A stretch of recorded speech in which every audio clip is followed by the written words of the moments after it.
Okay, magandang araw Pilipinas. Sa araw pong ito pag-uusapan po natin, ito pong si Man Scarpio.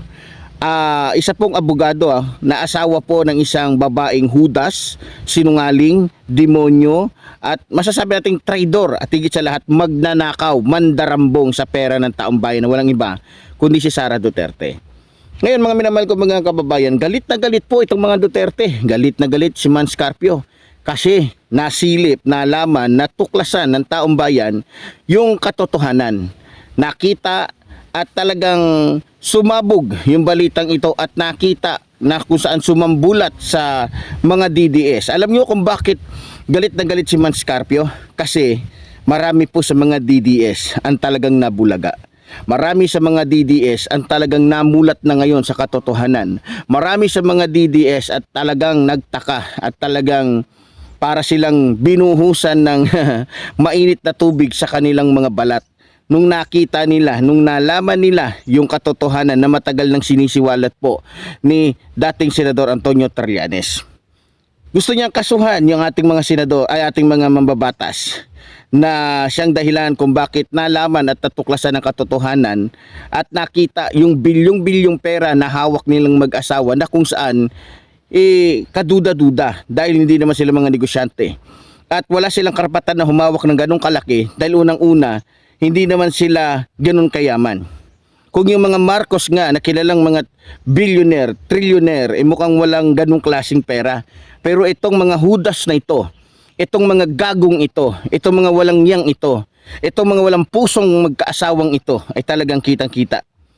Galit na galit, gusto nilang kasuhan, pati ng AMLAC, pati yung iba pang mga personas na siyang dahilan na kung saan ay nakita, nalaman yung katotohanan at nakita yung nilalaman ng kanilang bank account.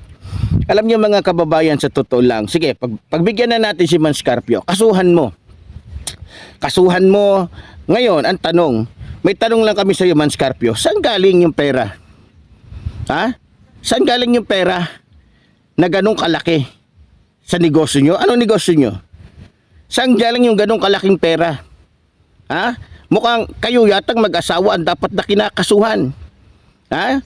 Kakasuhan mo? Para ano? Para manahimik sila? Para takutin sila?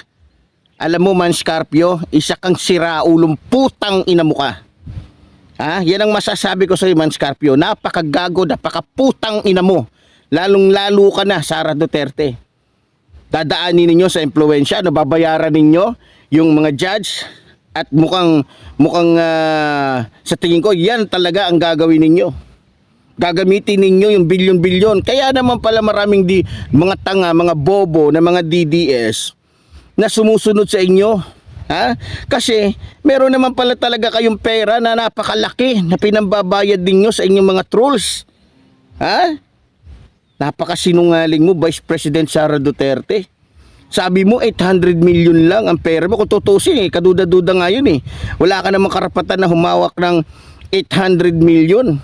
Dahil hindi ka naman negosyante, kang diputa ka. Isa ka lang namang magnanakaw sa pera ng taong bayan.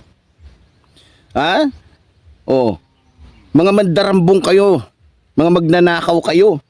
Dapat sa inyo pinapako. Dapat siya pinupugutan ng ulo dahil napakahudas ninyo. Ha? Man Scarpio, kakasuhan mo yung mga naglantad ng mga baho ninyo. Sige, go. Pero sisiguraduhin naman namin sa iyo na bago mo sila may pakulong, bago mo sila maanuhan, kayong mag-asawa, wala nang pera sa bulsa. Dahil check kukunin yan, babawiin yan ng gobyerno. Dahil siguradong pasok yan sa money laundering. Ha? Alam niyo mga kababayan, eto na, kumikilos na yung asawa ni Vice President Sara Duterte dahil booking na sila. Pero kung ako sa ating mga mambabatas, kumilos na din kayo. Mas kasuhan nyo si Vice President Sara Duterte pati si Man Scarpio, imbestigahin ninyo para makulong agad yung mga yan. Para hindi na makakilos. Dapat yung mga yan, pinipilayan yung mga yan para hindi na makakilos. Pero natitiyak ko na mga minamahal ko mga kababayan na ipipress yan. Yung pera nila, ipipress yan ng gobyerno. Dahil kaduda-duda. Dahil hindi yan masagot ni Vice President Sara Duterte kung saan talaga niya kinuha yan. Sigurado ko. Dahil kung sasabing negosyo, wala ding mapapakitang ebidensya yan si Vice President Sara Duterte dahil isang veteranang magnanakaw talaga yan. Yan ang pagkakaalam ko talaga, at yan ay sure ako pagdating sa mga bagay na yan, na yung taong yan, yung mag-asawang yan ay hudas, mga siraulo, mga gago, mga putang ina ninyo kayo, mga Duterte kayo. Ang gagaling ninyo magsalita. Kunyari pa kayo kumakain lang kayo sa kantin, kunyari kumakain lang kayo sa ganito. Ito na yung sinasabi natin. Pag ebidensya na ang nagsalita, wala nang kawala itong mga Duterte. Pag ebidensya na ang nagsabi, ang nagsalita at nagsiwalat, kahit ano pang gagawin ninyo, kahit ano pang gawin ninyo palusot, kahit ano pang gawin ninyo panggugulo, kahit magbayad pa kayo ng mga tao, lalabas at lalabas ang katotohanan. Kaya nga mayayabang tong mga Duterte ito dahil pinagyayabang nila, alam nyo kung ano, yung mga bilyong-bilyong perang ninakaw nila, yung bilyong-bilyong nakulimbat nila na sa inaakala nila na pwede nilang ibayad sa mga taong mukhang pera din katulad nila. Di ba? So ngayon mga minamahal ko mga kababayan, para po sa akin hindi na po magtatagal. Ito pong mga Duterte, sigurado ko, isa-isa pong malalagas itong mga to. Isa-isang masusunog sa impyerno yung mga kaluluwa ng mga yan. Dahil napakahayop, napakasinungaling, napakademonyo talagang masasabi natin. Walang kwentang mga tao yung mga yan na dapat talaga pinapalayas na po dito sa ating bansa. Sila ang dahilan habang mayroong mga Pilipino, mga nagdurusa, habang may mga Pilipinong namamatay sa gutom, itong mag-asawang ito, Mans Carpio, maging si Sara Duterte, nagpapakasasa sa pera ng tao. Yung biro nyo, bilyon-bilyon pala yung pera nila sa kanilang mga bank account. Bilyon-bilyon pala yung perang dumadaan sa kanila. Pero bakit marami pa rin mga Pilipino dyan sa Davao City ang nahihirapan? Meron pa rin mga squatter, meron pa rin mga taong nasa kalsada, meron pa rin mga namamalimos. Wala tayong ano dito, hindi tayo naninira dito. Kayo mga taga Davao, maging totoo kayo sa sarili ninyo. Yan ang hirap sa inyo. Palibasa, may bilyon-bilyon ng mga Duterte na hawak pera. Sabi ninyo, ay walang bilyon-bilyon, ay walang binibigay. Mga siraulo pa ko, ayan na nga Ayan na nga Lantad na, kita na, alam na ng taong bayan kung ilan yung nilalaman at napatunayan yung sinasabi ni dating Senador Antonio Trillanes na may bilyon-bilyon nga sila. NBI na, AMLAC na ang nagsabi.